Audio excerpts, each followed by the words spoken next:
আপনার কি হয়েছে? ব্যাংকের বই হারে। ব্যাংকের বই আর কি? তিনজন মানে ব্যাংকের বই ছিল।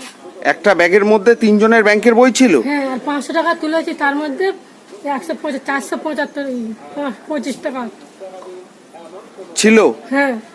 তো কোন রাস্তার মধ্যে হারিয়েছে আপনার মনে হচ্ছে? আর আমি এইদিকে গেছি না, দেখেন কোথায় এসে পড়েছে, আমি সেটাই। ও, তো এটা হচ্ছে কল্যাণনগরের রাস্তার রোড, মানে বার্মা কলোনি। ঠিক আছে, এই যে ভদ্রমহিলা দেখতে পাচ্ছেন খুবই গরিব। ঠিক আছে, এনার একটা ব্যাগ হারিয়েছে, তার মধ্যে 3টে ব্যাংকের বই এবং 500 টাকা মতো ছিল। কত টাকা ছিল?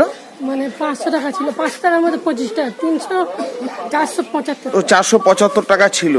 তো মানুষটাকে দেখেই বুঝতে পারছেন কতটা গরিব। তো দেখতে পাচ্ছেন এই রাস্তাটা, ওনার সন্দেহ যে এই রাস্তাটার মধ্যেই পড়েছে।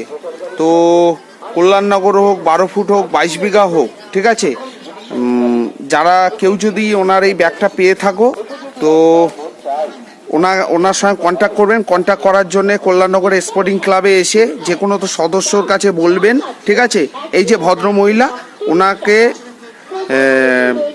আমরা সন্ধান করে ওনার হাতে তুলে দেবো। তো আপনার বাড়ি কোথায়? আমরা তো হরিচাঁদ গুরুচাঁদের মন্দির। হরিচাঁদ গুরুচাঁদের মন্দিরের ওখানে বাড়ি তো? ঠিক আছে, কেউ যদি পেয়ে থাকে কল্যাণনগর ক্লাবে এসে আপনারা দেবেন, ওনার হাতে তুলে দেওয়া হবে। ঠিক আছে, ওকে।